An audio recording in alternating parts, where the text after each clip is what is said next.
Tonight we descend into the sterile gleam of the operating theatre, where flesh is both canvas and commodity, where scalpels rewrite what nature wrote, and mirrors become instruments of perpetual dissatisfaction. This is not a story of vanity alone, though vanity runs through it like a vein. This is a story of war and healing, of ambition and profit, of the very human desire to be whole, to be beautiful, to be anything other than what we are. So before we begin, take a moment to like the video and subscribe, but only if you're genuinely interested in where this knife cuts. Let me know in the comments where you're watching from and what time it is for you. It's always fascinating to see who's joining us. Volume low, distraction silenced. Let's begin. In the dusty heat of ancient India, perhaps around 600 BCE, a man sat with his face wrapped in leaves. He had lost his nose, severed as punishment for a crime, or in battle, or perhaps by disease. In that brutal age, a missing nose was not just disfigurement, it was social death, a mark of shame that announced itself before you could speak. But there were men, surgeons of a sort, who knew a secret. They knew that skin could be moved, that flesh could be borrowed from one part of the body to rebuild another. The technique was described in the Sushruta Samhita, an ancient Sanskrit text of medicine attributed to the physician Sushruta, who is sometimes called the father of surgery. The method was ingenious and agonizing. A leaf was cut to the size and shape of the missing nose and used as a pattern. Then a flap of skin from the patient's forehead, still attached by a thin bridge of tissue to maintain its blood supply, was carved away and stretched down over the wound. The raw area on the forehead was left to granulate and heal on its own. 2 small tubes, made from reeds or metal, were inserted into the new nose to create nostrils. The patient would then sit immobilized, while nature slowly accepted this violent rearrangement. If infection didn't set in, if the blood supply held, if the patient survived the shock and the pain, they would emerge weeks later with something resembling a nose. Scarred, yes. Imperfect, certainly, but human again. This was the first recorded plastic surgery, born not from aesthetics, but from necessity. The word plastic comes not from the synthetic material we know today, but from the ancient Greek plastikos, meaning to mould or to shape. It was the art of reshaping the human form. The technique travelled, carried along trade routes and through conquering armies. The Romans knew of it. Physicians in the medieval Islamic world refined it. But for centuries it remained a desperate measure, performed only when the alternative was a life of ostracism and shame. Surgery itself was butchery, performed without anaesthesia, without antiseptics, often by barbers who doubled as tooth pullers and bloodletters. The screams were part of the procedure. In Renaissance Italy, a family named Branca revived the ancient Indian techniques. Antonio Branca and later his son and others developed methods to reconstruct noses using skin from the arm instead of the forehead. But they guarded their techniques as trade secrets, passing them only to their sons, ensuring their monopoly on this strange and lucrative craft. The church looked upon such work with suspicion. To alter the body God had given you was to question his design. And so the surgeons worked in shadows, their patients desperate men who would risk anything, including their souls, to have their faces restored. The real transformation, the moment when surgery began its long climb from butchery to science, required 2 things that would not arrive for centuries: a way to stop the pain and a way to stop the infection. Until then, the knife was a weapon of last resort. The technology of killing had far outpaced the technology of healing. When the Great War erupted in 1914, the general sent millions of young men into a new kind of mechanized slaughter. Barbed wire and machine guns had made frontal assaults suicidal, and so the armies dug in, creating a vast network of trenches that stretched from the English Channel to the Swiss border. Men lived in the mud for years, shooting at enemies they could barely see across a desolate no-man's land. But the trenches had a fatal design flaw. To fire over the parapet to observe enemy positions, a soldier had to expose his head, and the snipers were waiting. Shrapnel from artillery shells exploded at head height. A German innovation, the Minenwerfer, lobbed shells in high arcs that detonated above the trenches, sending shards of metal down into the exposed faces of men huddled below. The result was an epidemic of facial trauma unlike anything in human history. Jaws were blown away, noses disappeared, eyes were lost. Entire faces were simply erased, leaving behind something that barely resembled a human being. These men did not die on the battlefield. Modern medicine had advanced enough to keep them alive. Field hospitals stabilized them, surgeons closed the wounds as best they could, and the men were sent home. But home to what? They were called the broken gargoyles. In Britain, France, and Germany, these facially disfigured veterans were hidden away. Some were kept in special hospitals where they would not frighten the public. Some retreated to their homes and never emerged, becoming ghosts in their own families. In some French towns, benches were painted blue to designate them as seating for the mutilés de la face, the facially mutilated, so that others might avoid sitting near them. The sight of them was considered too disturbing for polite society. They had fought for their countries, and their countries repaid them with revulsion. But there were a few surgeons who refused to turn away. In a makeshift hospital in Sidcup, England, a young New Zealand otolaryngologist named Harold Gillies looked at these ruined faces and saw not monsters but a challenge, a question. Could they be made whole again? Gillies was not initially a plastic surgeon. He had been trained in ear, nose and throat surgery, but the sheer volume of facial casualties and the inadequacy of existing techniques drove him to innovation. He studied everything he could find, including the ancient Indian methods. He experimented, often on men who had already endured multiple failed surgeries and had nothing left to lose. He developed the tubed pedicle flap, a revolutionary technique that would define facial reconstruction for decades. Instead of simply stretching nearby skin across a wound, which often resulted in tight scarred tissue that pulled and distorted, Gillies would create a tube of skin from a distant part of the body, the chest or the abdomen, leaving it attached at both ends. This tube maintained its own blood supply.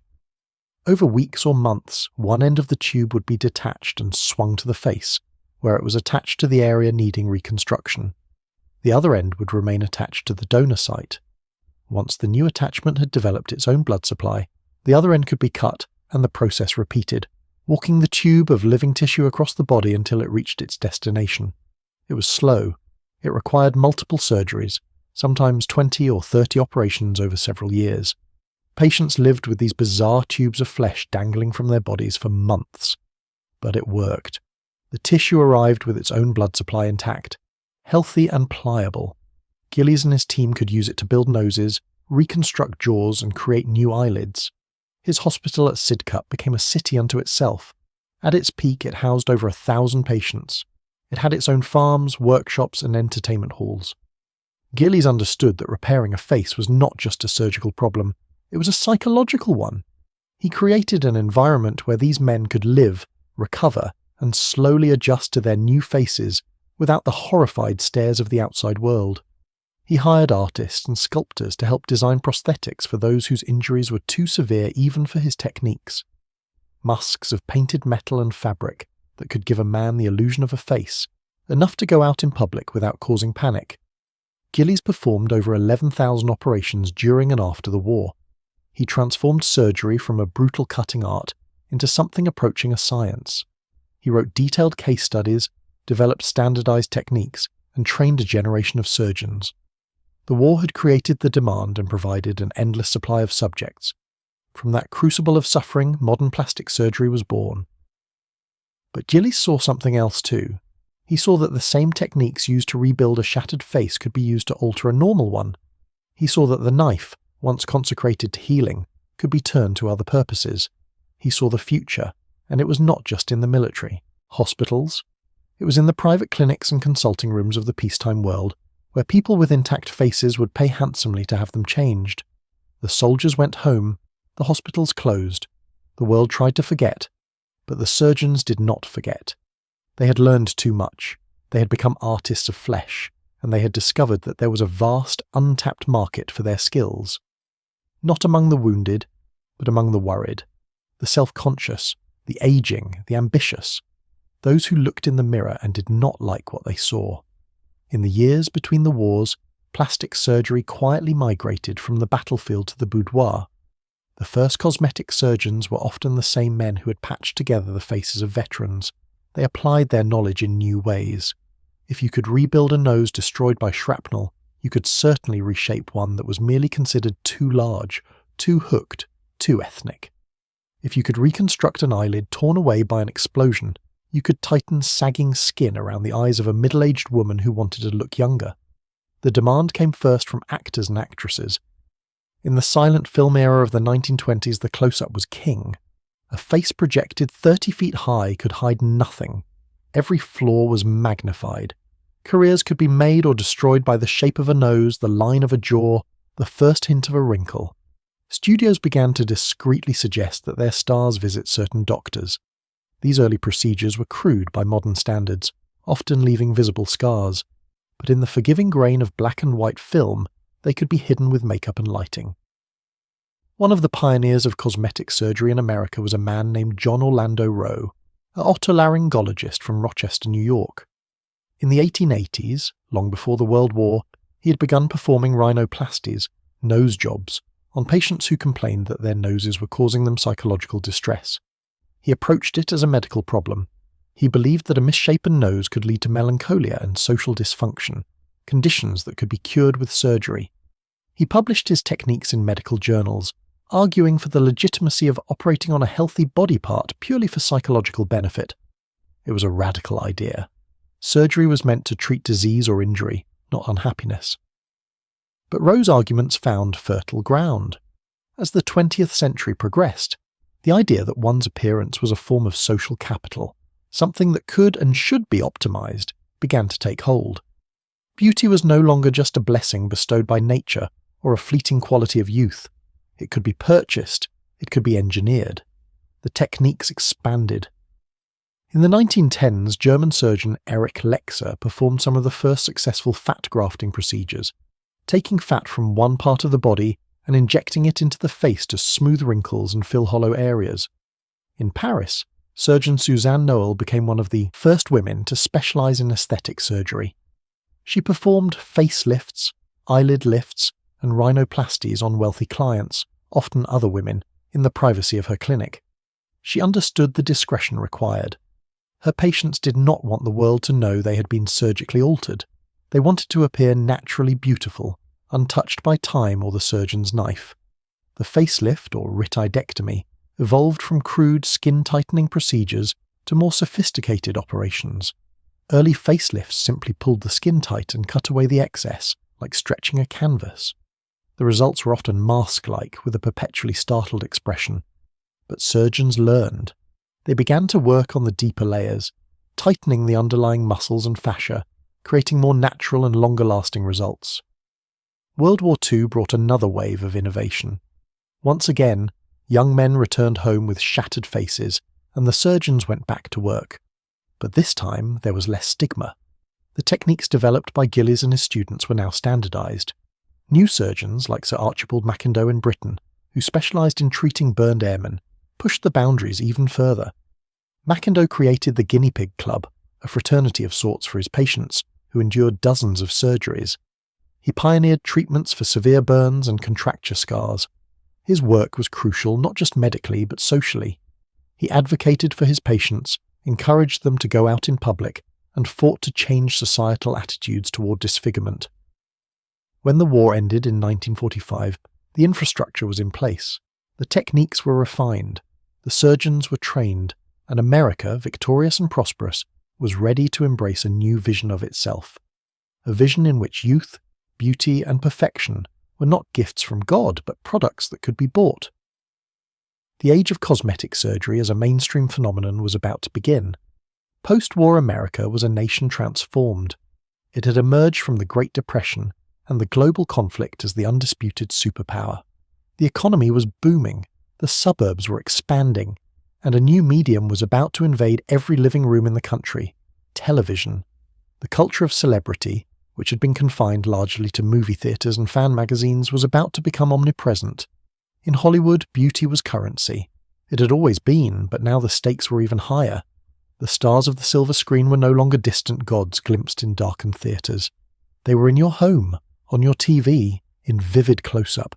And the camera, as they say, adds £10. More importantly, it added every year, every late night, every cigarette and cocktail. The aging process, which could be managed on film with soft focus and careful lighting, was merciless on television. The studios had always controlled their stars' images with an iron fist.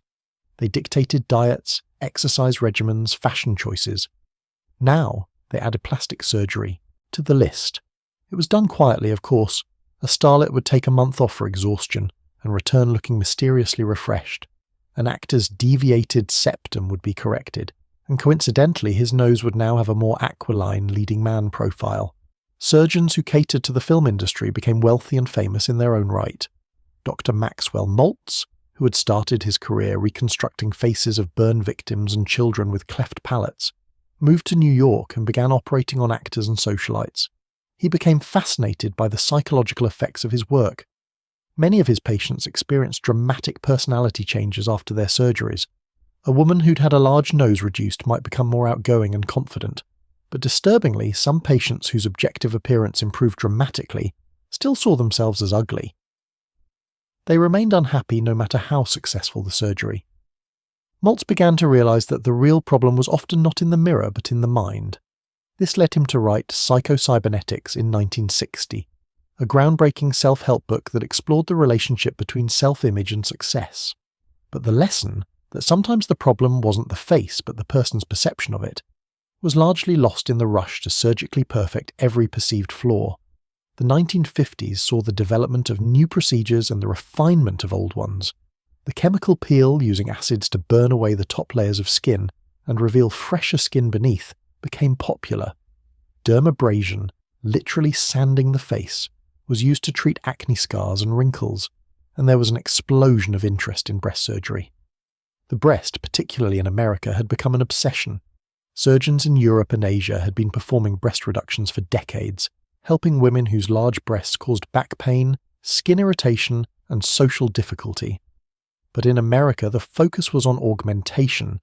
Bigger was better. The ideal woman, as portrayed in Hollywood and men's magazines, had an hourglass figure with a tiny waist and large, firm breasts. But most women did not look like this, and after childbirth and nursing, even those who had been generously endowed often sagged. Surgeons tried everything. In the 1950s, they injected liquid silicone directly into the breasts. It seemed like a miracle. The silicone was inert, wouldn't be absorbed by the body, and could be molded into place.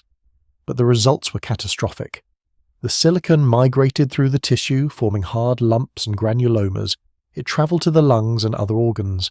It made mammograms unreadable, masking potential cancers. Women suffered disfigurement, chronic pain, and serious illness. Many required mastectomies. The practice was eventually banned, but not before thousands of women had been permanently harmed. The solution came in 1962 from two Houston plastic surgeons, Thomas Cronin and Frank Gero. Working with Dow Corning, a chemical company, they developed the first silicone breast implant. It was a silicone rubber shell filled with silicone gel. The consistency was meant to mimic natural breast tissue. The first patient was a woman named Timmy Jean Lindsay. She'd come to the surgeons hoping for a tattoo removal, and they convinced her to also be the test subject for their new implant. The surgery took place on March 18, 1962. Timmy Jean went from a B cup to a C cup. The implants were placed behind her breast tissue through an incision under the breast. She healed well. She was happy. And a new era in plastic surgery had begun. The breast implant was commercialized almost immediately. By the late 1960s, multiple companies were manufacturing them. The surgeries were becoming routine. Advertisements promised that women could have the body they'd always wanted, and the market exploded. It wasn't just actresses and models anymore. It was secretaries, housewives, college students. Cosmetic surgery was democratizing, becoming accessible not just to the elite but to the middle class. But there was a problem that would not reveal itself for decades. The implants leaked. The silicone gel would seep through the shell, or the shell would rupture, and the gel would migrate into the surrounding tissue. Women began to report strange symptoms: chronic fatigue, joint pain, autoimmune disorders. The connection to the implants was debated, studied, and fought over in courtrooms for years. In 1992, after mounting evidence and public pressure, the FDA issued a moratorium on silicone gel implants, restricting them to reconstructive cases and clinical trials. They would be reapproved in 2006 after further study. The scandal revealed an uncomfortable truth. The cosmetic surgery industry had raced ahead of the science. Devices were being implanted in human bodies with minimal long-term safety data because the demand was there and the profits were enormous. But the moratorium did not stop the march of cosmetic surgery. If silicone was suspect, saline implants filled with salt water were substituted. If implants were too risky, other procedures were offered. Liposuction, developed in France in the 1970s and refined in the US in the 1980s, promised body contouring without the large scars of traditional surgery. A cannula, a thin tube, was inserted through small incisions, and fat was literally sucked out. It was marketed as a simple, almost casual procedure. Lunchtime lipo, they called it. You could have it done and be back at work the next day. The reality was harsher. It was invasive surgery. Complications included infection, blood clots, and in rare cases, death. But the message was clear. Any body part that displeased you could be reshaped, reduced, or removed entirely. The knife was no longer just for the face. Something had shifted in the culture. Cosmetic surgery was no longer whispered about in hushed tones. By the 1980s and 1990s, it was openly discussed, even celebrated. Celebrities began to admit to their procedures, at first coyly, then more brazenly. Television shows like Extreme Makeover and The Swan in the early 2000s turned surgical transformation into entertainment. People with perceived physical flaws were paraded before the camera, their insecurities laid bare and then sequestered for months of surgery and recovery. The reveal, when they finally saw their new faces and bodies, was the climax. The audience was meant to gasp and applaud. The message was clear. Surgical alteration was not just acceptable, it was aspirational. It was the path to happiness. But who was defining what needed to be fixed? The answer was complex, a feedback loop between culture, media, medicine, and commerce. Surgeons didn't just respond to demand, they helped create it. Medical journals began to publish studies attempting to quantify beauty, to reduce it to measurements and ratios.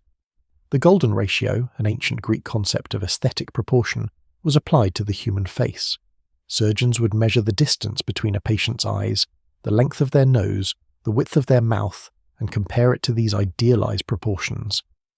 A computer might generate an image showing what the patient would look like if their features were corrected to match the ideal. It was presented as objective, scientific. But beauty is not objective. It is cultural, historical, deeply personal. What is considered beautiful in South Korea is different from Brazil, which is different from Nigeria, but the global cosmetic surgery industry was exporting a very specific, largely Western, and increasingly homogenized ideal. The pressure was particularly intense on women. The beauty standard presented in magazines, advertisements, and films was young, thin, clear-skinned, wrinkle-free, and endowed with certain proportions. It was also largely unattainable without professional help. The models and actresses held up as ideals had teams of makeup artists, personal trainers, nutritionists, and yes, plastic surgeons. Their images were further perfected with airbrushing and digital manipulation, but women compared their real, unfiltered selves to these impossible standards and found themselves wanting. The cosmetic surgery industry, worth billions of dollars, fed this insecurity. Consultations often began with the surgeon pointing out flaws the patient hadn't even considered. Have you noticed your nasolabial folds are quite deep? We could fill those. Your chin is a bit weak. A small implant would really balance your profile. The language was clinical, authoritative. The doctor knows best. And if they say you have a problem, then you must have a problem. The solution, conveniently, was a procedure they could perform for a price. New procedures were invented not because patients were demanding them, but because surgeons needed new products to offer. The Brazilian butt lift, for example, which involved liposuctioning fat from one area and injecting it into the buttocks to create a larger, rounder shape, became popular in the 2000s.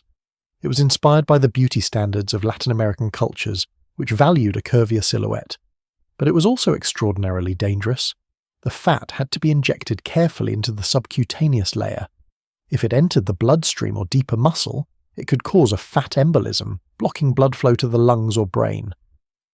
The procedure had one of the highest mortality rates in cosmetic surgery, roughly 1 death per 3,000 procedures.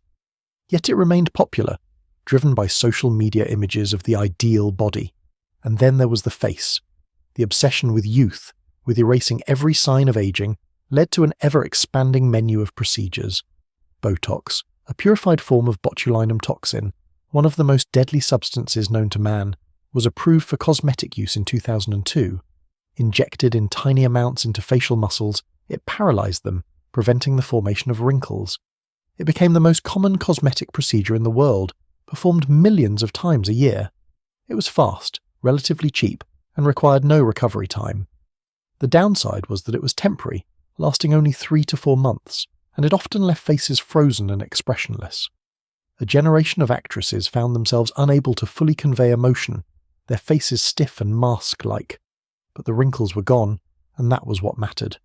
Dermal fillers, injectable substances like hyaluronic acid, collagen, or synthetic materials were used to plump up sagging skin, fill in hollow areas under the eyes, enlarge lips, and create sharper cheekbones.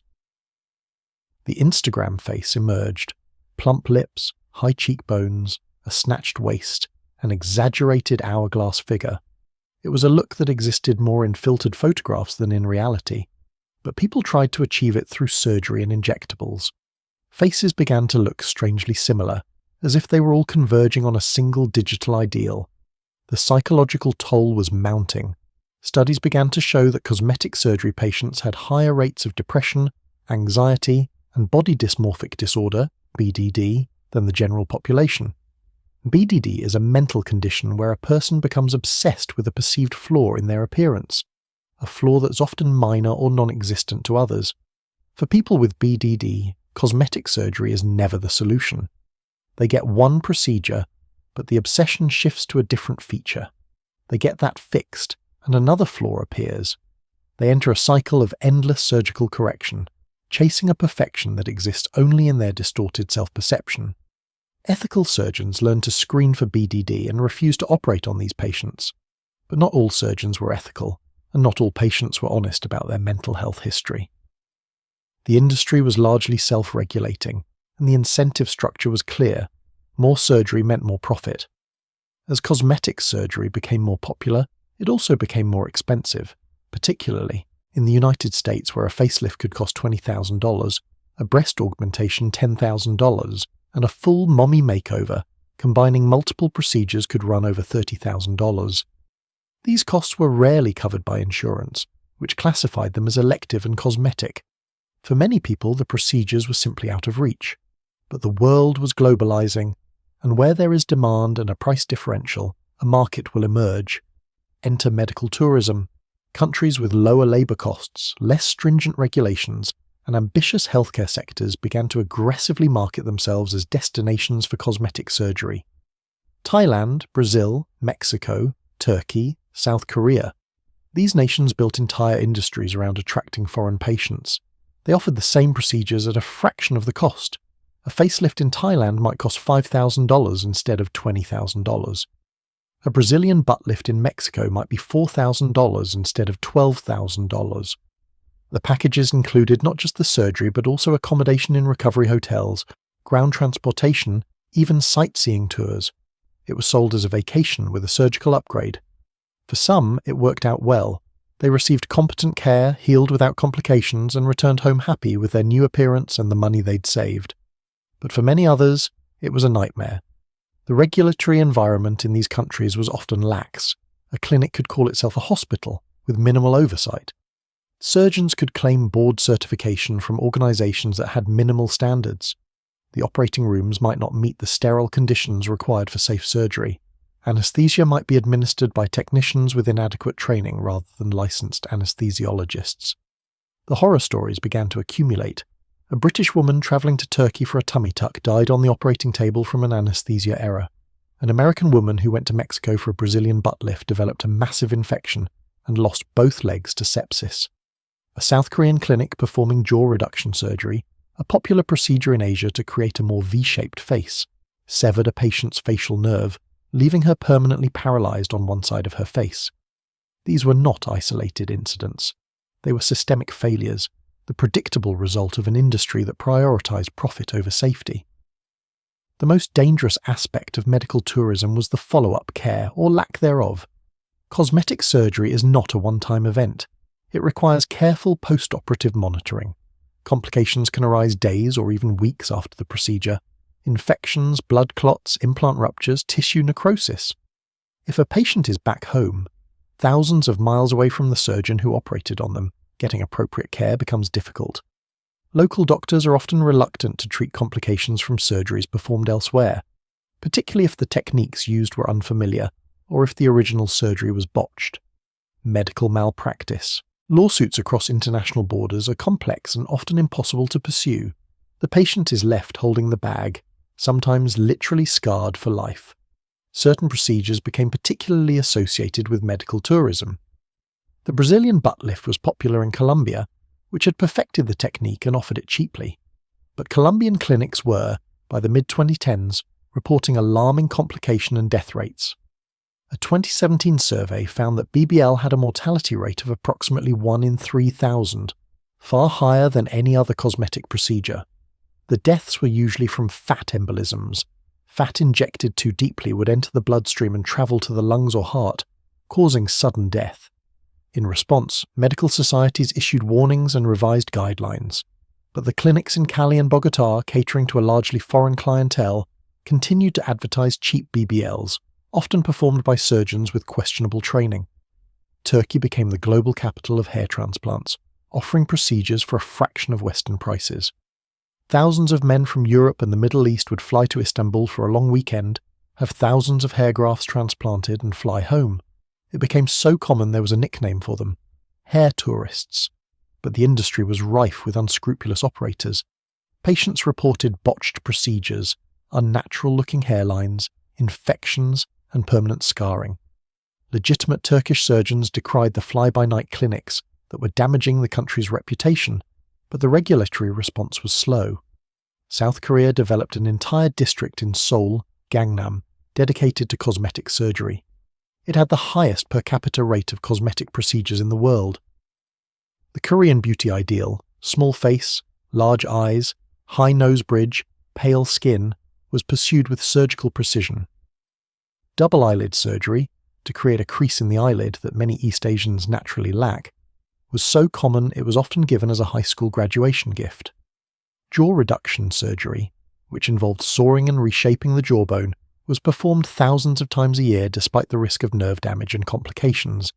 The industry was sophisticated, but it was also driven by an intense, sometimes toxic, beauty culture. Billboards advertised surgery clinics every few blocks. Before and after photos were displayed in subway stations. The message was inescapable. If you weren't beautiful by Korean standards, you were failing, and surgery could fix you. The global cosmetic surgery market was now worth over $60 billion a year. It was an industry, a massive international industry, with supply chains, marketing strategies, and fierce competition. The patient had become a consumer. The body had become a product to be upgraded and optimized. And the surgeon was no longer a healer but a technician, a service provider in a marketplace where the customer was always right, even if what they wanted was dangerous or psychologically harmful. And then came the internet, social media, the selfie, the filter, the algorithm, and everything accelerated, intensified, metastasized. The front-facing camera on the smartphone, a seemingly innocuous technological development, changed how we see ourselves. For the first time in human history, people were looking at their own faces dozens, sometimes hundreds of times a day. Every interaction with a phone was an opportunity to check your reflection. And not just check it, but photograph it, edit it, share it, and await judgment in the form of likes and comments. Social media platforms like Instagram, Snapchat, and TikTok created a culture of perpetual performance. Your life was not just lived, it was curated and displayed. And the most important part of that display was your face. Selfies became the dominant form of self-expression. But these were not candid photos. They were carefully staged, lit, angled, and most importantly, filtered. Face filters, augmented reality effects that could be applied in real time or to saved photos, allowed users to digitally alter their appearance. You could smooth your skin, enlarge your eyes, slim your nose, plump your lips, sharpen your jawline, and apply perfect makeup all with a swipe. The filters were fun at first, a kind of digital dress-up. But they became normalized. People began to prefer their filtered faces to their real ones. A new phenomenon emerged, so common it was given a name: Snapchat dysmorphia. Patients began bringing filtered selfies to plastic surgeons and asking to look like that. They wanted their real faces to match their digital ones. Surgeons reported a surge in requests for specific features: plumper lips like the Valencia filter, a smaller nose like the Perfect Face filter, higher cheekbones, smoother skin. These were not features inspired by celebrities or models, but by algorithmic distortions of their own faces. They were chasing a digital ghost, a version of themselves that had never existed. The psychology was insidious. The more time people spent looking at their filtered faces, the more their real face seemed wrong, flawed, ugly. The discrepancy between the two created cognitive dissonance and distress. For vulnerable individuals, particularly teenagers and young adults whose identities were still forming, this could spiral into full-blown body dysmorphic disorder. Studies showed a correlation between social media use and rates of BDD, anxiety and depression. The platforms had gamified appearance. Every photo was judged, ranked by an algorithm based on engagement. Photos of conventionally attractive people got more likes, more visibility, more validation. The feedback loop was vicious and unrelenting. Influencers, the new celebrities of the social media age, became walking advertisements for cosmetic surgery. Many were open about their procedures, documenting their journeys through multiple surgeries and sharing before and after photos. Some were sponsored by clinics and surgeons paid to promote procedures to their millions of followers. The line between authentic personal experience and paid advertisement blurred until it disappeared entirely. Young women, scrolling through endless images of perfect faces and bodies, saw what appeared to be attainable. The influencer was just a regular girl like them, but she'd had some work done and now she was beautiful, successful, living a glamorous life. The message was seductive. Surgery could transform your life. And if you couldn't afford it immediately, there were financing options. Cosmetic surgery practices began offering payment plans, medical credit cards with deferred interest. Surgery was no longer something you save for years to afford. It could be financed like a car or a home renovation. The barrier to entry dropped even lower. The procedures themselves began to change, influenced by digital culture. The Instagram face became a specific, identifiable aesthetic. Exaggerated, almost cartoonish features that photographed well, but looked uncanny in person. Faces that were optimized not for human interaction, but for the camera, for the two-dimensional world of the screen. Surgeons began to offer packages, the Instagram special, the social media makeover. It was surgery designed for an audience that would never meet you in person, that would only ever see you through a lens and a filter. TikTok, with its younger demographic, accelerated the trend even further. Teenagers documented their surgical transformations, often with their parents' encouragement and financial support. Videos of glow-ups, dramatic transformations through puberty, orthodontics, skincare, and increasingly surgery, garnered millions of views. The comment sections were a mix of admiration and criticism, but the overall message was clear. Transformation was entertainment, and surgery was one of the tools. The platform's algorithm was particularly cruel. It would show users videos of people who fit conventional beauty standards, then, through some quirk of the recommendation system, show them their own videos with far fewer likes. The comparison was instant and devastating. Users would see someone with a particular nose shape getting praise, and then look at their own nose and see a flaw. They would see someone with full lips getting compliments, and then feel their own lips were too thin. The algorithm was teaching them what to hate about themselves. Mental health professionals began to sound alarms. Therapists reported treating clients, some as young as 14 or 15, who were obsessed with getting plastic surgery. They would show their therapist filtered photos and say, "I just want to look normal." But normal was a digital illusion, a composite of dozens of small adjustments that no human face naturally possessed. Trying to talk them out of it was nearly impossible. The culture had normalized it. Their friends were getting procedures. The influencers they admired had gotten procedures. Why shouldn't they? Some surgeons, to their credit, began to refuse to operate on very young patients or those who showed signs of body dysmorphia. They recognized that the surgery would not solve the underlying problem, but for every ethical surgeon who turned a patient away, there were others who would take their money. The market was too large, too lucrative to be restrained by conscience alone. The filters themselves became more sophisticated, more insidious. They didn't just beautify, They subtly reshaped faces over time, normalizing certain proportions. Zoom, the video conferencing platform that became ubiquitous during the COVID-19 pandemic, introduced a touch-up my appearance feature that smoothed skin and adjusted lighting. People used it constantly, seeing themselves in endless video meetings looking slightly better than they actually did. When they saw themselves in a regular mirror or photograph, the difference was jarring. Zoom dysmorphia became yet another term, another manifestation of the same problem. Digital technology had severed our connection to our actual physical appearance. The pandemic itself had a strange effect on cosmetic surgery. With people working from home, recovery time was less of an issue. You could have a procedure done and heal during Zoom meetings with your camera off. Surgeons reported a surge in business, particularly for facial procedures. People staring at themselves in video calls for 8 hours a day became hyper-aware of every flaw. That slight asymmetry in the nose, those deepening lines around the mouth, the softening jawline, all of it became unbearable. The mask mandates also provided cover. You could have a facelift or rhinoplasty and hide the bruising and swelling behind a mask when you did venture out in public. The pandemic, a time of isolation and anxiety, became a boom time for the cosmetic surgery industry. But the digital world offered something else too, a preview of the future that was even more disturbing than the present. Artificial intelligence and machine learning were being applied to face manipulation with frightening sophistication. Deepfake technology could create videos of people saying or doing things they never did. Face-swapping apps could place your face on someone else's body. And AI-powered beauty apps could show you what you would look like with any imaginable combination of features. You could try on different noses, different eye shapes, different jawlines, all in real time. It was cosmetic surgery without the surgery, a hall of mirrors where every reflection was a different version of you, and none of them were real. The technology companies building these tools claimed they were empowering, that they allowed people to experiment with their appearance and make informed decisions. But they were doing something far more corrosive.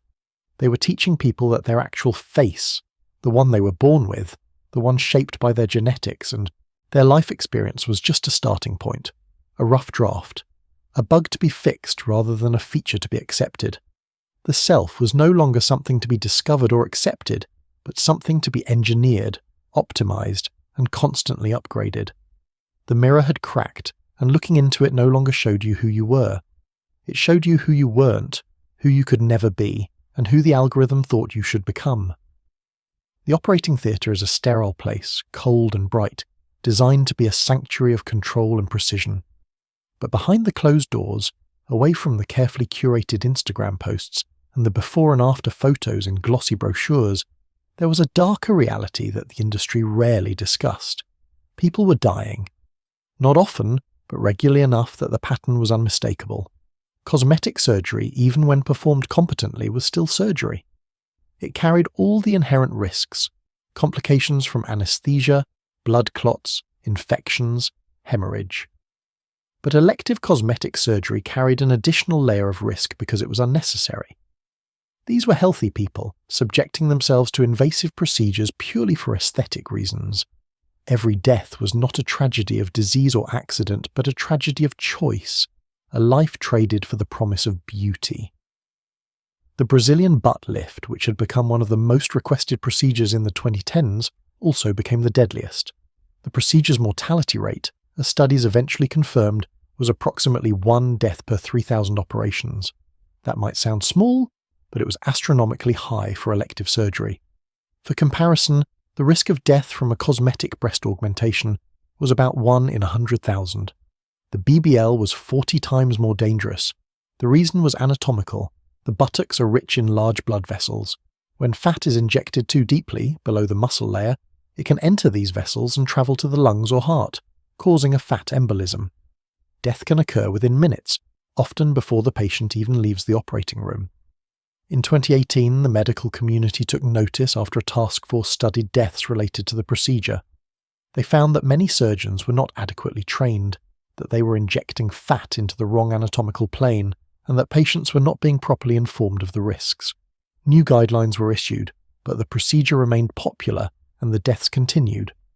In Florida, which had become the BBL capital of the United States, dozens of women died over a span of a few years. Many of the deaths occurred at clinics that operated like assembly lines, booking multiple surgeries a day, pushing volume over safety. The surgeons were often operating on patients they'd met only hours before with no long-term follow-up care. One case captured the horror. A young mother named Heather Meadows went to a clinic in Miami for a BBL in 2018. The clinic advertised heavily on social media, showing perfect results and happy patients. Heather was excited, nervous, hopeful. She went into surgery in the morning. By the afternoon, she was dead. A fat embolism. Her family sued and discovered that the surgeon had a history of complications and deaths, but the clinic had continued to employ him because he was fast and profitable. Heather's death was not even the first at that specific clinic. But the clinic remained open, continuing to operate until finally regulatory pressure and lawsuits forced it to close. Similar stories played out across the country and around the world. Medical tourism deaths were particularly difficult to track because they often occurred after the patient had returned home, and the cause of death might not be immediately linked to the surgery performed weeks earlier in a foreign country. But journalists and patient advocacy groups began to document the cases. A British woman named Abimbola Ajoke died in Turkey after a gastric sleeve surgery, a weight loss procedure that was often marketed alongside cosmetic surgery as part of a transformation package. A young woman from the United States, Laura Avila, went to Mexico for a rhinoplasty and suffered severe brain damage from an anesthesia error. She lingered in a vegetative state for months before dying. Her family brought her body back to Texas and tried to sue, but jurisdiction issues made it nearly impossible. The Dominican Republic became infamous for cosmetic surgery deaths. Dozens of women, mostly from the United States and Haiti, died after procedures performed in clinics in Santo Domingo and other cities. The most common causes were fat embolisms from BBLs and complications from anesthesia. Investigations revealed that many of the clinics were operating illegally, using unqualified surgeons or dentists masquerading as plastic surgeons, administering anesthesia in unsafe environments, and using counterfeit or expired materials. The allure was the price. Procedures that cost $10,000 or $15,000 in the US were advertised for $3,000 or $4,000 in the DR. For women of limited means who desperately wanted to change their bodies, it was an irresistible gamble. For some, it was the last decision they ever made. Even in the United States, with its relatively strict regulations, deaths occurred. In 2018, a New York businesswoman died after a liposuction and fat transfer procedure performed in an office setting by a doctor who was not board certified in plastic surgery. The doctor had been disciplined multiple times before but was still allowed to practice. In California, a prominent surgeon was charged with murder after a patient died during a procedure. The surgeon had allegedly administered excessive doses of anesthesia and failed to properly monitor the patient. These were not isolated incidents of bad luck. They were systemic failures, the result of an industry that prioritized profit and patient volume over safety. Non-surgical procedures were killing people too. Dermal fillers, which were marketed as safe, minimally invasive and temporary, could cause catastrophic complications if injected incorrectly. If filler entered a blood vessel, it could block blood flow, causing tissue death.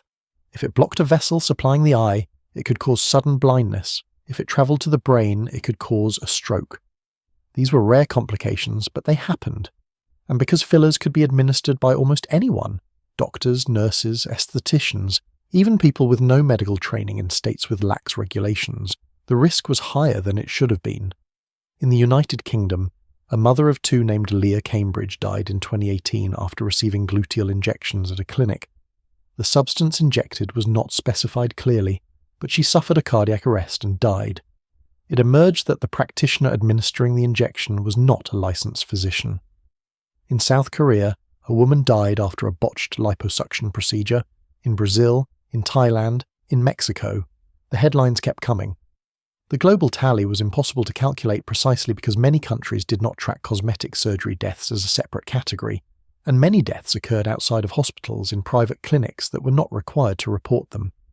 The psychological toll, the suicides, the ruined lives, were even harder to quantify. How many people, dissatisfied with a result that did not match their expectations, fell into depression? How many, botched by unqualified surgeons, left disfigured and unable to afford corrective surgery, withdrew from society? How many teenagers, pushed into procedures by social media pressure and parental ambition, grew up to regret the permanent alterations to their bodies. The stories were there, scattered across support groups and online forums, testimonials from people who had survived but whose lives had been irrevocably damaged by the pursuit of a beauty that was always just out of reach. The industry's response to these deaths and complications was inadequate. There were calls for better regulation, for mandatory reporting of complications, for stricter credentialing of surgeons. Some professional organizations issued guidelines and recommendations, but enforcement was weak. The market was global, and patients could always find someone, somewhere, who would perform the procedure they wanted, no questions asked, no matter how dangerous. The fundamental problem was one of incentives. The patient wanted a transformation. The surgeon wanted to make money. The clinic wanted volume. No one in the transaction was incentivized to say, maybe you don't need this. Maybe the risk isn't worth it. Maybe you should talk to a therapist instead of a surgeon. The consent forms that patients signed before surgery were often dozens of pages long, listing every conceivable complication in dense legal language. But patients didn't read them, or if they did, they didn't truly comprehend them. They were focused on the after, photo, the promised result, not the risk of death or disfigurement. Beauty had always demanded sacrifice. In ancient China, women bound their feet, enduring years of pain and disability. In Victorian England, women cinched their waists with corsets so tight they damaged their internal organs. In the 20th century, women subjected themselves to radiation to remove unwanted hair, not knowing it would cause cancer decades later. And now, in the 21st century, the sacrifice was made on the operating table, willingly, hopefully, and sometimes fatally. The body count was a price the culture seemed willing to pay. There was another dimension to the story of plastic surgery, one that cut deeper than individual vanity or even death. It was about power, about who gets to decide what is beautiful and what happens to those who don't fit the mold. It was about race, ethnicity, and the quiet, pervasive pressure to conform to a very specific, historically white Eurocentric standard of beauty. Look at the most common cosmetic procedures across different cultures, and a pattern emerges. In Asia, double eyelid surgery to create a crease that makes the eyes appear larger and more Western, rhinoplasty to build a higher nasal bridge, moving away from the flatter noses common among East Asians, skin whitening treatments, both topical and injected to achieve a paler complexion. In the Middle East and Latin America, rhinoplasty to reduce and refine noses that might be wider or have a dorsal hump. In black communities, skin lightening, nose jobs to narrow the nostrils and reduce the width, lip reduction surgery, and even buttock reduction in some cases, though this has shifted in recent years with changing beauty standards. These were not random preferences. They were the internalized result of centuries of colonialism, cultural imperialism, and the global dominance of Western media. The beautiful people in Hollywood films, in fashion magazines, in advertising, were overwhelmingly white or light-skinned. Even as diversity slowly increased in media representation, the specific features that were celebrated remained narrow: small noses, large eyes, high cheekbones, full but not too full lips, light skin. People of colour looking at these images received a clear message: your natural features are not beautiful. They are ethnic. They are other. They need to be corrected. The language used in medical literature and by surgeons was often revealing. Asian noses were described as having deficiencies that needed to be augmented. Black noses were wide and needed to be refined. The subtext was clear.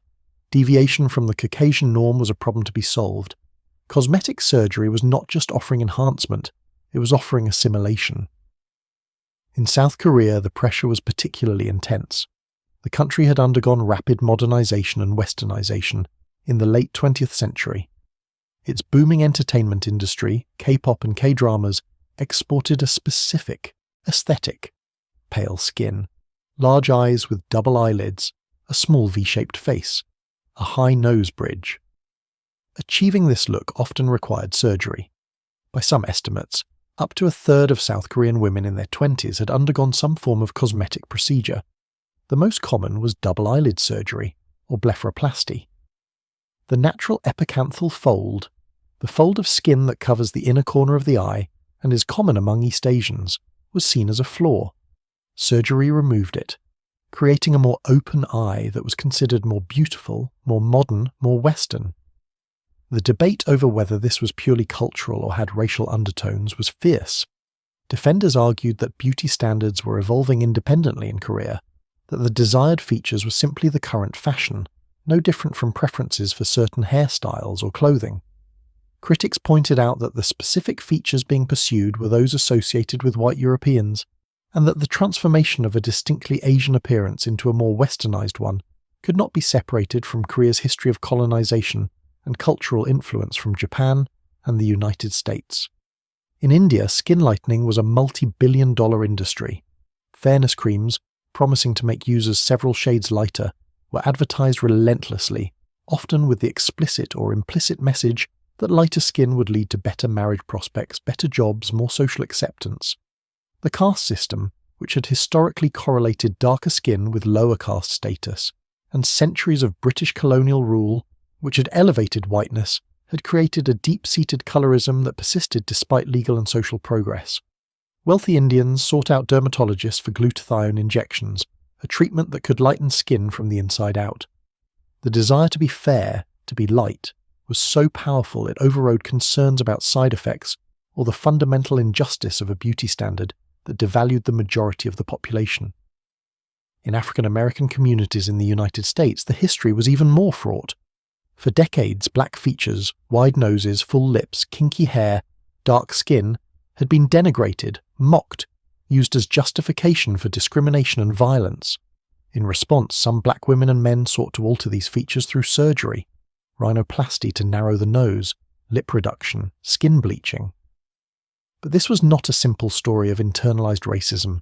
It was also a story of survival, of navigating a society that judged you harshly based on your appearance. Lighter-skinned black people, studies showed, had better outcomes in education, employment, and the criminal justice system. The desire to lighten or alter features was sometimes a rational response to a racist system. But there was a cruel irony at work. Even as some black people sought to minimize their ethnic features, white people were appropriating them. Lip fillers became wildly popular, creating the same full lips that black women had historically been mocked for. Tanning, both in the sun and in tanning beds, and later through spray tans and contouring makeup, allowed white women to achieve a bronzed glow without the stigma of actually being a person of color. The Instagram aesthetic that dominated the 2010s, exaggerated curves, full lips, high cheekbones, was heavily influenced by Black and Latinx beauty standards, but it was white and light-skinned influencers who were celebrated for it, while dark-skinned women with the same natural features were still marginalized. The cosmetic surgery industry itself was not racially neutral. Most plastic surgeons were white. Most of the training and research was based on white facial anatomy. Techniques developed for white skin and white features did not always translate well to darker skin or different facial structures. Black and Asian patients reported that many surgeons did not understand their goals or pushed them toward results that looked natural by white standards, but unnatural on their faces. There was a lack of cultural competency, a failure to recognize that beauty was not universal, and that the goal of surgery should not be to make everyone look the same. Some surgeons, to their credit, began to specialize in ethnicity-specific procedures, techniques designed to enhance, rather than erase, ethnic features. Rhinoplasty for Asian patients that built up the bridge while maintaining the overall harmony of the face. Procedures for black patients that respected the unique characteristics of darker skin, which was more prone to keloid scarring. But these were the exception, not the rule. The broader cultural message remained. The closer you could get to a white Eurocentric ideal, the better. And plastic surgery was one of the tools to get you there. It was a quiet form of ethnic cleansing, not through violence but through individual choice, shaped by centuries of power imbalances and cultural domination. The diversity of human faces, the distinct beauty of different ethnic features, was being slowly eroded, replaced by a homogenized, globalized standard that was profitable for the cosmetic surgery industry and corrosive to the richness of human variation. For most of the history of cosmetic surgery, the focus had been on women. They were the primary patients, the primary targets of advertising, the primary victims of the beauty industrial complex. But quietly, steadily, that was changing. Men were going under the knife in record numbers, driven by many of the same insecurities and cultural pressures that had long afflicted women, but with their own distinct flavour shaped by evolving notions of masculinity. The old model of masculinity did not include concern about appearance. A real man, the story went, didn't care what he looked like. Scars were badges of honour, grey hair was distinguished, a few extra pounds and wrinkles were signs of a life well lived. Vanity was feminine, and any man, too concerned with his looks, was suspect.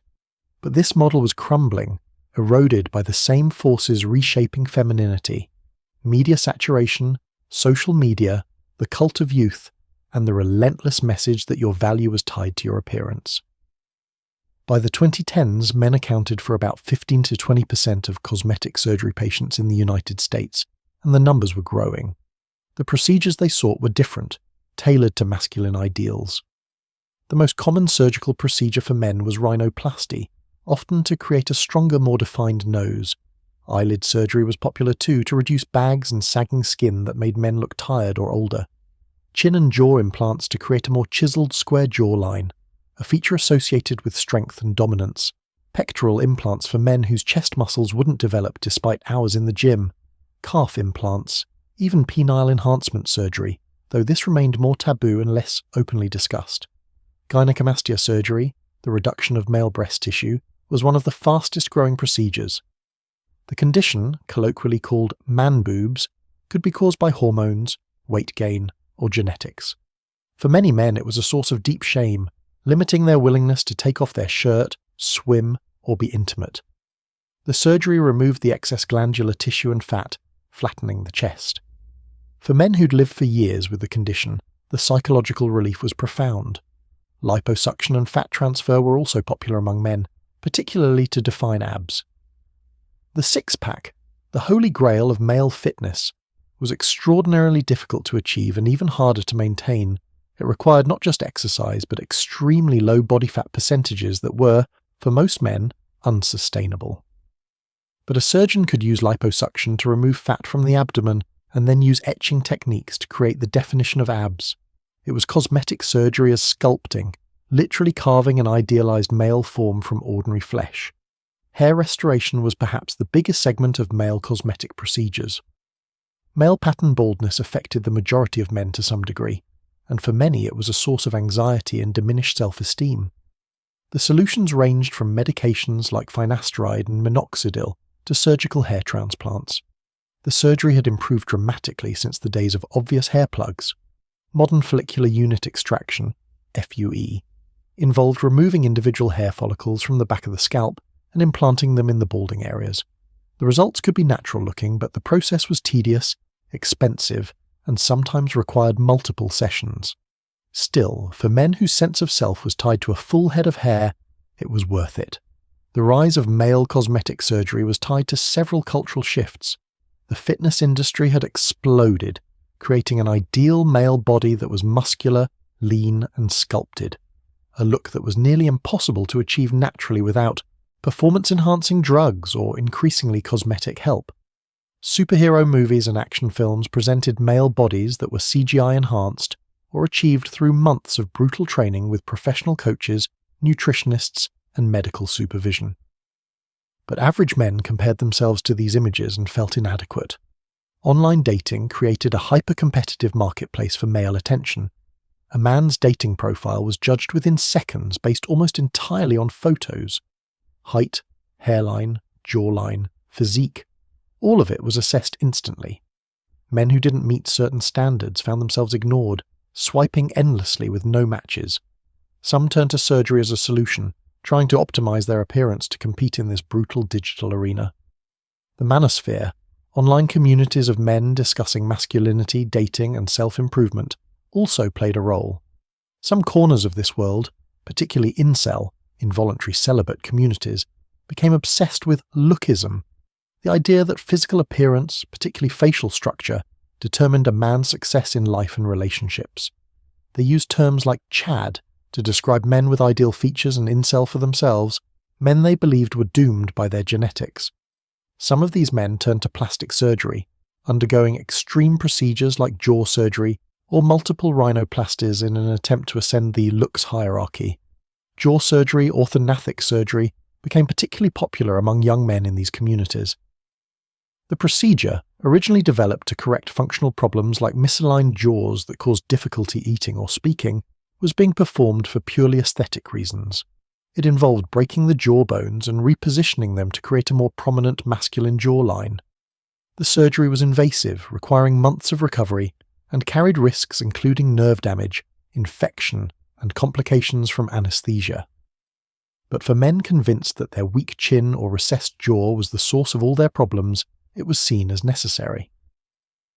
The fitness enhancement drug industry intersected with cosmetic surgery in interesting ways. Anabolic steroids and other performance enhancers could build muscle mass far beyond what was naturally achievable, but they often came with side effects: hair loss, acne, gynecomastia. Men would use drugs to build their bodies, then use cosmetic surgery to fix the problems the drugs created. It was a pharmaceutical and surgical arms race, with the male body as the battlefield. Black market testosterone and human growth hormone were increasingly common, particularly among middle-aged men trying to fight the effects of aging. Low T became a medicalized concern, with clinics popping up to prescribe testosterone replacement therapy, often to men whose levels were actually normal. The promise was renewed vigor, better muscle mass, improved libido. The reality was often side effects and dependency, and when the hormones weren't enough to achieve the desired look, surgery filled the gap. The message to men was becoming the same message women had long received. You are not good enough as you are. Your body is a project, something to be optimized and perfected, and if you can't do it through diet and exercise alone, there are medical solutions available. The shame that had once prevented men from seeking cosmetic procedures was eroding. Celebrities and athletes began to speak more openly about their procedures. The stigma was lifting, replaced by the normalization of surgical self-improvement. But the psychological impact on men was similar to what women had experienced. Surveys showed that men who underwent cosmetic surgery often experienced temporary boosts in confidence and satisfaction, but for many the improvement was fleeting. The underlying insecurity, the sense that they were not adequate, remained. They would fix one feature, then become fixated on another.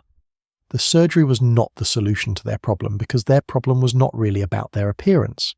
It was about how they valued themselves, about impossible standards, and a culture that had taught them they needed to look a certain way to be worthy of love, success, and respect.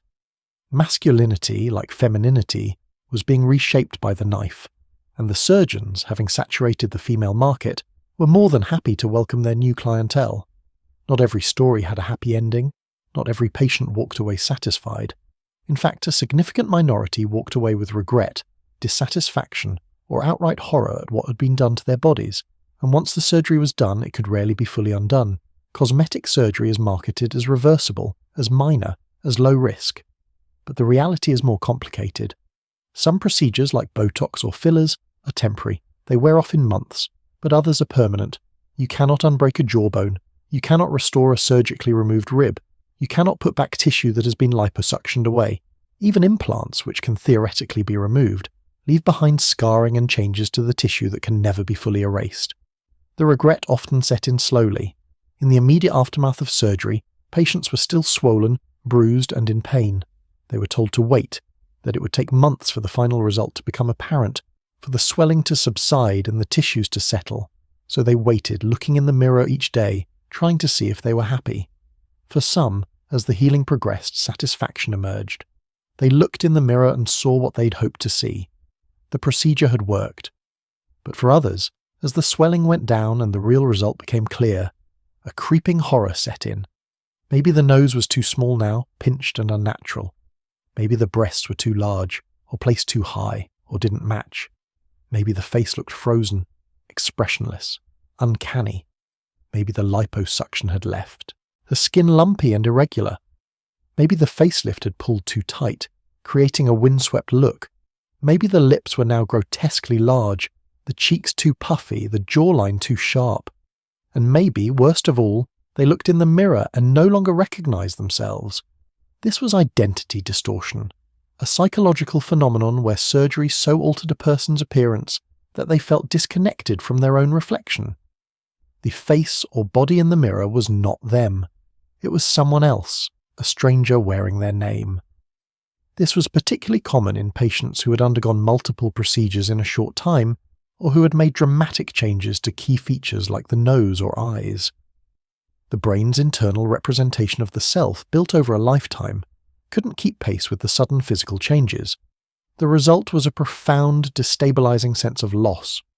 Some patients sought revision surgery, hoping a second or third or fifth procedure could fix what the first had ruined. The revision market was substantial. Surgeons specialized in fixing botched jobs from other doctors, but revision was always more difficult than the original surgery.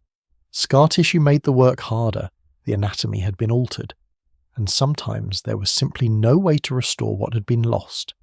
A nose could only be revised so many times before there was no structure left to work with. Skin that had been over-tightened could only be released so much before it sagged worse than before.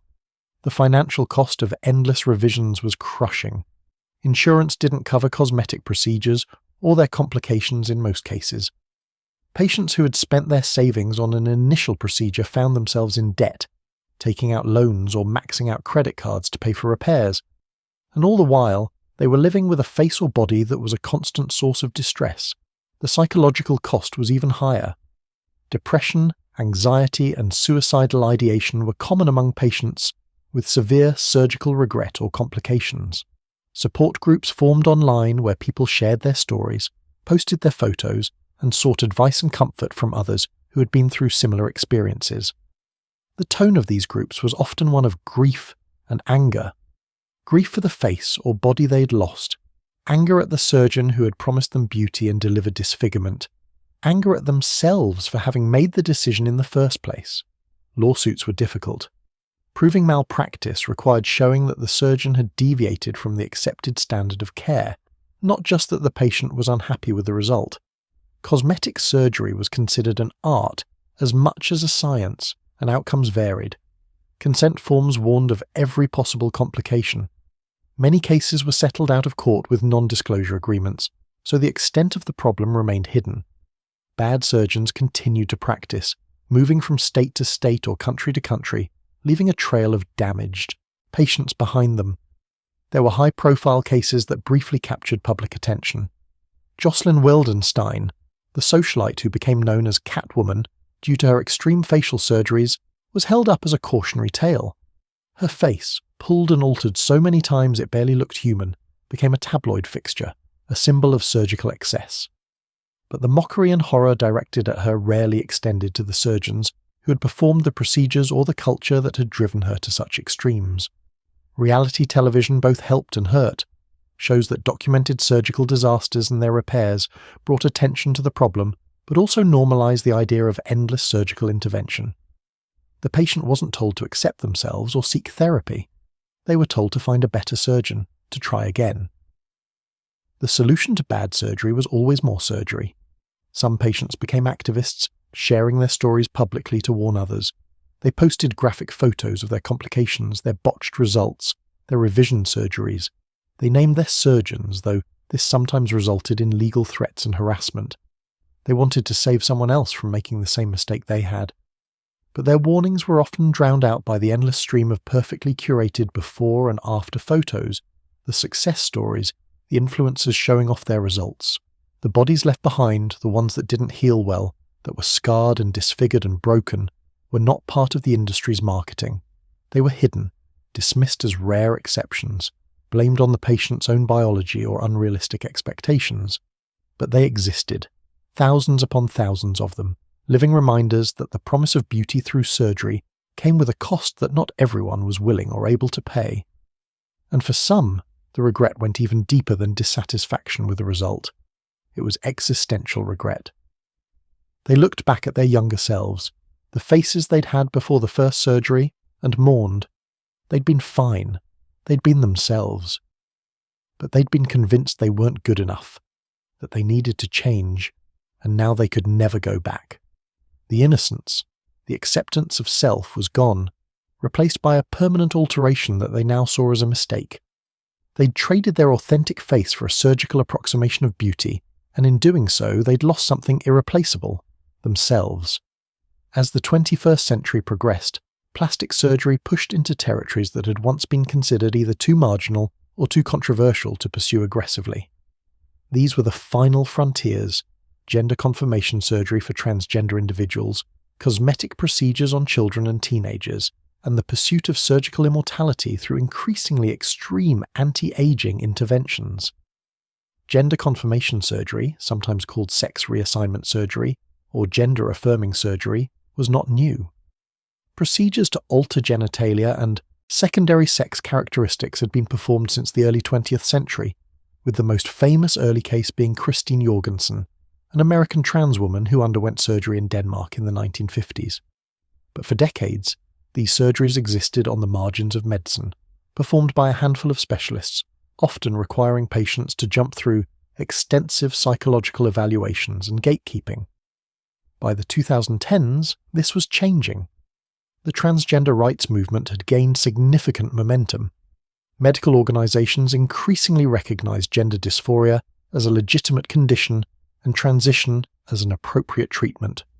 Insurance companies, at least some of them, began to cover gender confirmation procedures. The number of surgeons offering these services increased dramatically. The procedures were extensive and life-changing. For trans women, they might include facial feminization surgery, FFS, a series of procedures to soften and feminize facial features, reducing the brow ridge, reshaping the jaw and chin, performing rhinoplasty, shaving down the Adam's apple, breast augmentation, and genital reconstruction surgery, creating a vagina from penile and scrotal tissue. For trans men, they might include chest masculinization surgery, often called top surgery, to remove breast tissue and create a male contoured chest. Hysterectomy, and genital reconstruction, either metoidioplasty or phalloplasty, to create a penis. These surgeries were not cosmetic in the elective sense. For many transgender individuals, they were medically necessary, the final step in aligning their physical body with their gender identity. Studies showed that access to gender confirmation surgery significantly reduced rates of depression, anxiety, and suicidal ideation in trans populations. For these patients, surgery was literally life-saving. But the mainstreaming of these procedures also brought conflict. Some conservative groups and religious organizations opposed them on ideological grounds. There were debates about appropriate age for intervention, particularly regarding hormone blockers for adolescents and surgeries for young adults. Medical gatekeeping persisted in many places, with patients required to undergo extensive therapy, live in their identified gender for a period of time, and obtain multiple letters of recommendation before being approved for surgery. There were also concerns about surgical quality and outcomes. Not all surgeons performing gender confirmation procedures had adequate training. Complications were common: healing problems, loss of sensation, infections, need for revision surgeries. And because the patient population was often marginalized and lacked resources, access to good follow-up care was sometimes limited. Some trans individuals underwent surgery abroad in countries like Thailand, which had developed a reputation for skilled, affordable gender confirmation procedures, but this came with the same risks as any medical tourism. The other controversial frontier was children. Otoplasty, surgery to pin back protruding ears, had been performed on children for decades, often around age 5 or 6 before the child started school and could be teased. Cleft palate repair was done in infancy. These were considered medically justified, but increasingly parents were seeking cosmetic procedures for their children for purely aesthetic reasons. Rhinoplasty on teenagers became common, especially for girls who were self-conscious about their noses. The argument was that the nose was done growing by age 15 or 16, so surgery was safe. Breast augmentation was performed on girls as young as 18, sometimes even younger if parental consent was given, and a surgeon could be convinced it was appropriate. Chin implants, ear surgery, liposuction, procedures once reserved for adults were migrating downward in age. The ethics were deeply troubling. Adolescence is a time of profound physical and psychological change. The features a teenager hates at 15 might be the features they love at 25. The brain continues developing into the mid-20s, including the areas responsible for decision-making and impulse control. Was a teenager really capable of giving informed consent to permanently alter their body? And what message did it send when parents supported or even encouraged these surgeries? That the child was not acceptable as they were, that their worth was conditional on their appearance. Some argued that if the teenager was suffering, If they were being bullied or experiencing severe distress about their appearance, surgery could be a compassionate solution. But others pointed out that this approach treated the symptom, not the disease.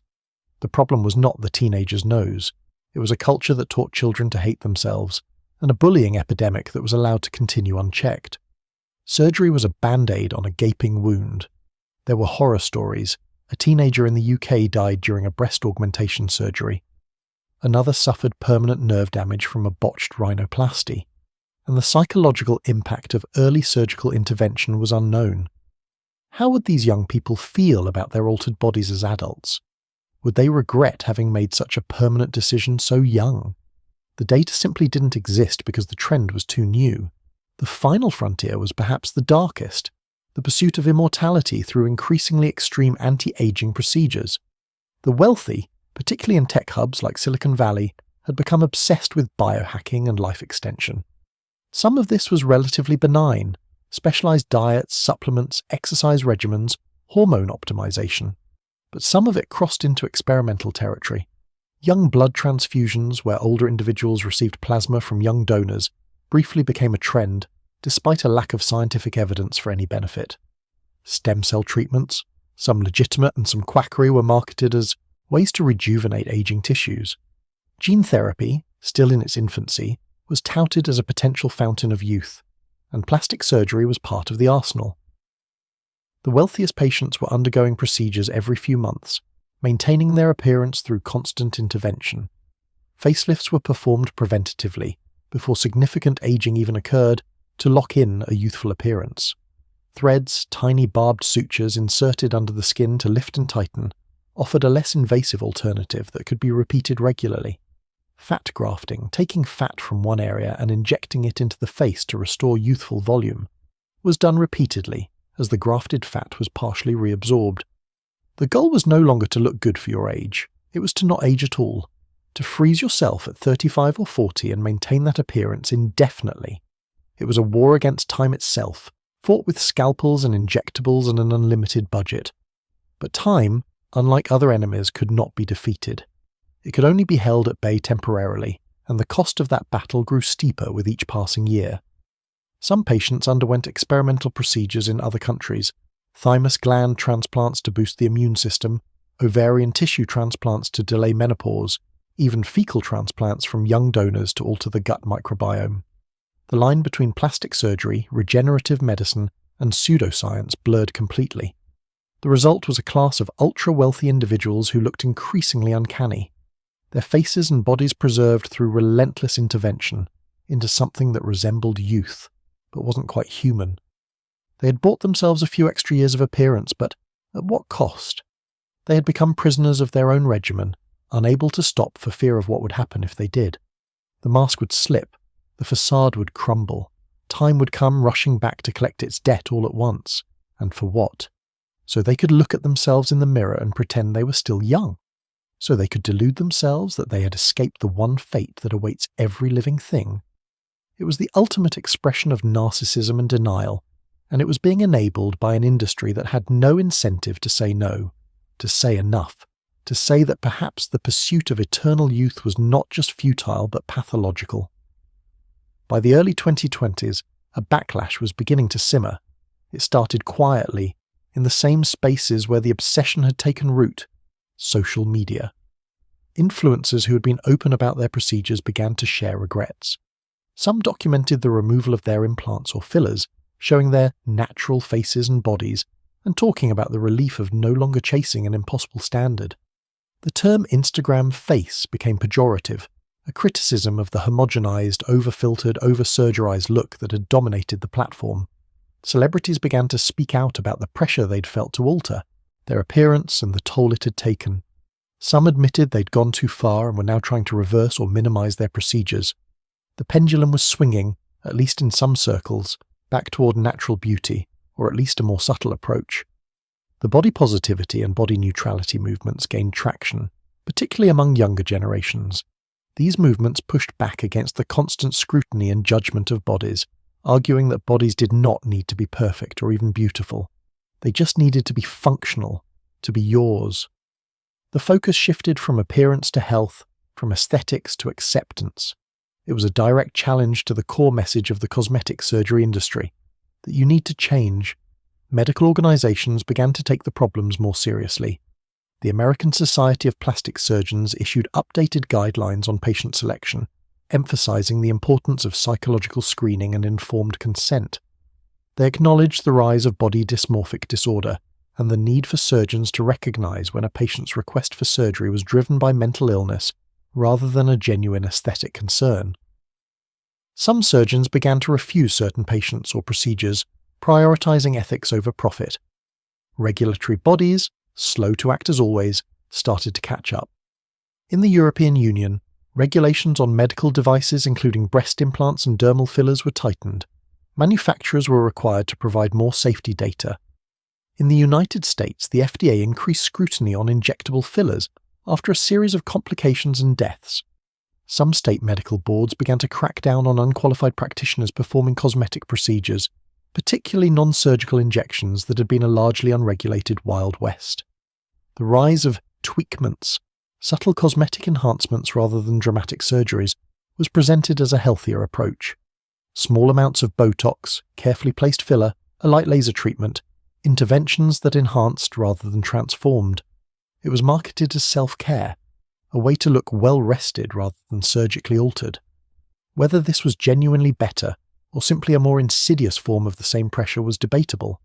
It normalized constant intervention, made maintenance procedures a routine part of life, and still conveyed the message that natural aging was unacceptable. Social media platforms began, under pressure, to make changes. Some banned certain types of cosmetic surgery advertising. Instagram introduced measures to restrict posts promoting diet pills and cosmetic procedures to users under 18. TikTok cracked down on content that explicitly encouraged eating disorders or self-harm, though cosmetic surgery content remained largely unrestricted. These were baby steps, gestures more than solutions, but they represented an acknowledgement that the platforms bore some responsibility for the mental health crisis they had helped create. The conversation around race and ethnicity in cosmetic surgery also began to shift. More surgeons of colour entered the field, bringing cultural competency and a commitment to celebrating rather than erasing ethnic features. Movements within Asian communities pushed back against the pressure to westernize, reclaiming traditional beauty standards. The term ethnic rhinoplasty was increasingly criticized for its implication that non-white noses were inherently in need of alteration. But these changes, these small signs of a cultural shift, were up against enormous inertia. The global cosmetic surgery market continued to grow, projected to reach over $100 billion by the late 2020s. The infrastructure was too large, the profits too substantial, the cultural message too deeply embedded to change quickly. For every influencer preaching natural beauty, there were 10 others documenting their latest procedure. For every ethical surgeon refusing to operate on unsuitable patients, there were others happy to take their money. The technology was advancing too, in ways that promised to make surgery even more accessible and normalized. AI-powered apps could now show you what you would look like after any procedure with startling accuracy, allowing you to try on different faces before committing. Telemedicine meant you could consult with a surgeon remotely, review options from your phone, and book a procedure without ever having an in-person conversation. Medical financing companies offered increasingly easy credit, turning surgery into a subscription service. Pay over time, minimal interest, easy approval.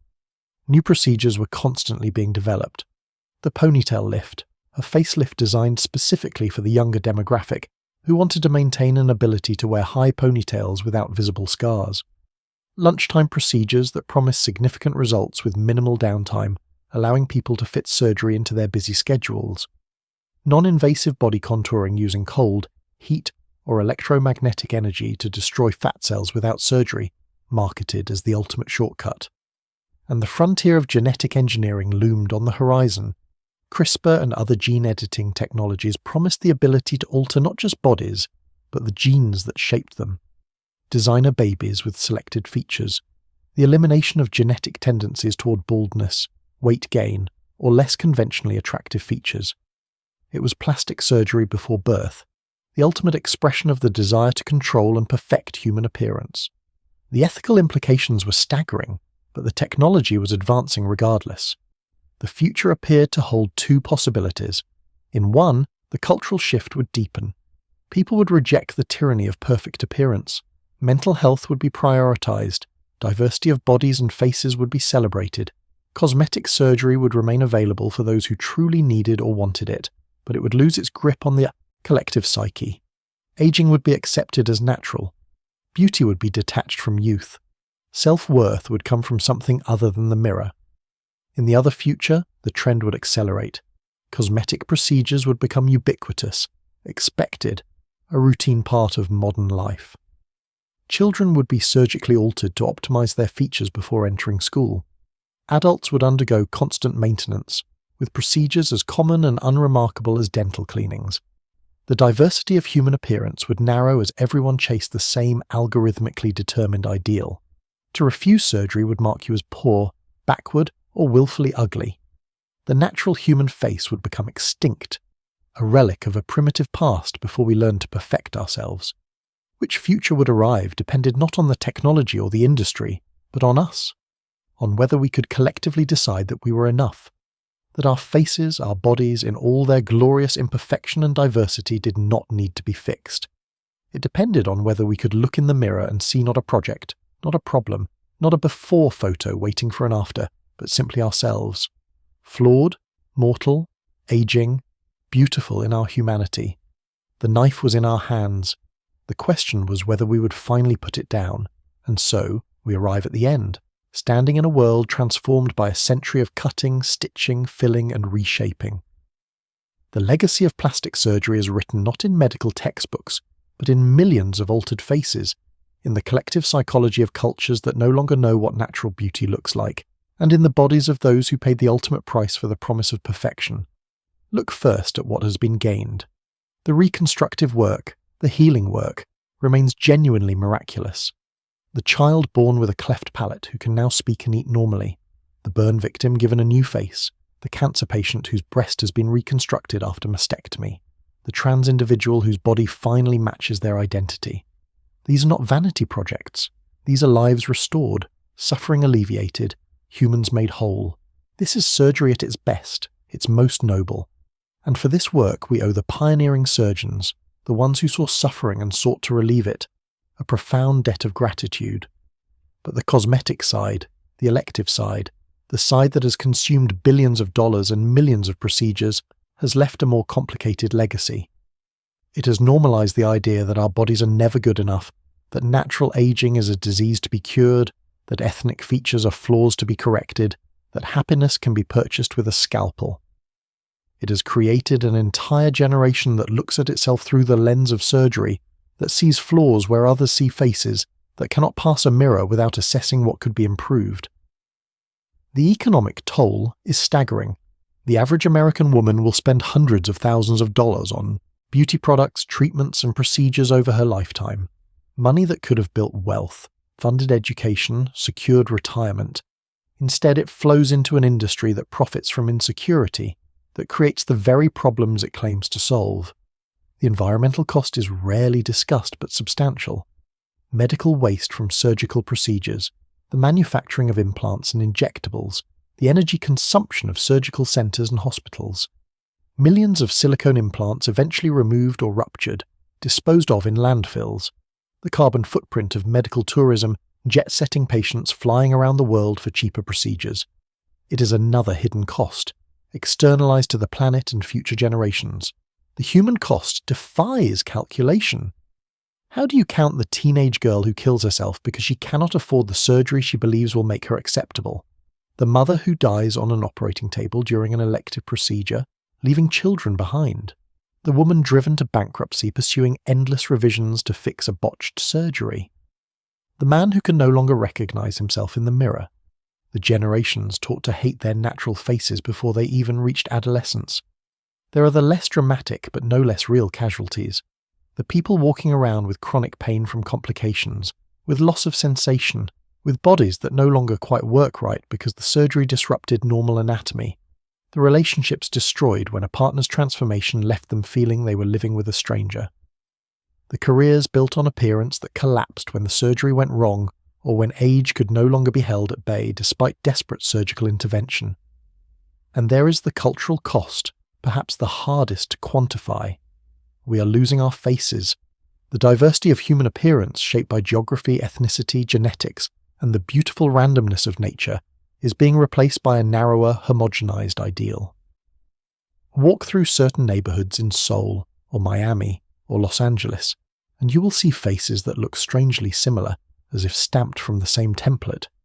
The unique has been traded for the optimal. The distinctive has been sacrificed for the desirable. We are losing our history too. Faces once bore the marks of life lived. Laugh lines from joy, crow's feet from years of smiling, a strong nose inherited from a grandmother, a distinctive feature that marked you as part of a family, a people, a place. These marks are being erased, deemed imperfections, but in erasing them, we erase the story. The face becomes a blank canvas, optimized for a photograph, devoid of character and history. We are losing our ability to age. Entire generations have grown up never seeing what natural aging looks like, because every face they encounter has been surgically maintained. They have no models for aging gracefully, no vision of what it means to be a beautiful 60-year-old or a distinguished 80-year-old. They only see people desperately clinging to 40, their faces frozen in a parody of youth. The result is a society terrified of aging, viewing it not as a natural process to be accepted, but as a failure, a loss of value, something shameful. And perhaps most troubling, we are losing our ability to see each other as human. When faces become products, when bodies become projects, when appearance becomes currency, something essential is lost. Empathy requires recognizing the humanity in others, seeing them as fellow travelers through life rather than as objects to be judged. But a culture of extreme cosmetic surgery encourages the opposite. It teaches us to look at every face and assess it, to catalogue its flaws, to mentally calculate what procedures would improve it. It turns human interaction into constant aesthetic evaluation. The surgeons themselves are not villains, most of them. They are products of the same culture, trained in institutions that reward technical skill and innovation, operating in an economic system that incentivizes volume and profit. Many genuinely believe they are helping people, improving lives, boosting self-esteem, and sometimes they are, but the system they operate within is corrupt, built on manufactured insecurity and exploiting human vulnerability for profit. The patients are not to blame either. They are responding rationally to an irrational culture. If society tells you your worth is tied to your appearance, if opportunities are genuinely more available to the beautiful, if the costs of being deemed unattractive are real and tangible, then seeking surgery is a logical response. The problem is not individual choice. It is the structure that shapes those choices, the constant pressure, the narrowing definition of acceptable appearance, the message that you are never enough as you are. The tragedy of plastic surgery is that it promises liberation from insecurity, from limitation, from the tyranny of your genetics, but delivers a different kind of prison. The prison of maintenance, where you must constantly return to preserve the results. The prison of comparison, where you can never quite achieve the ideal because the ideal keeps shifting. The prison of regret, where you look back at your unchanged face and realize you were fine all along but can never get it back. The prison of debt, financial and psychological, paid over a lifetime. There is no easy answer, no simple solution. The knife will not be put down voluntarily. There is too much money at stake, too much cultural momentum. But perhaps there can be small resistances, small refusals. Perhaps we can start to tell different stories, to celebrate different faces, to find beauty in variation rather than uniformity. Perhaps we can teach the next generation that their worth is not in their appearance, that aging is natural and acceptable, that their bodies are not problems to be solved. Perhaps we can look in the mirror and practice something revolutionary, acceptance. Not the acceptance of defeat, but the acceptance of self. The recognition that this face, this body, imperfect and mortal and aging, is yours. It is the only one you get. It bears the marks of your life, your heritage, your journey. And it is enough. It has always been enough. The history of plastic surgery is ultimately a mirror held up to our culture, reflecting back our deepest insecurities, our desperate desires, and our profound discomfort with the fundamental fact of human existence. We are finite, imperfect, aging beings. Surgery promised to fix that, to transcend the limits of flesh.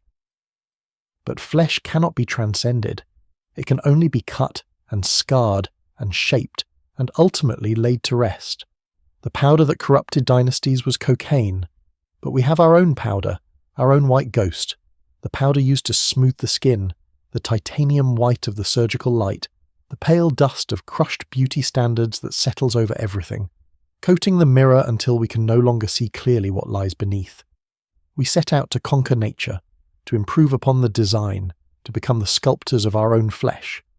But perhaps nature knew something we forgot, that perfection is death, that variation is strength, that beauty has always been in the eye of the beholder, not under the knife of the surgeon. The scalpel has written its story across millions of faces. The question is what story we will write next. Will we continue down this path, cutting ever deeper in pursuit of an ideal that recedes with every incision? Or will we find the courage to put down the blade, step away from the mirror and simply be? The choice, as it always has been, is ours.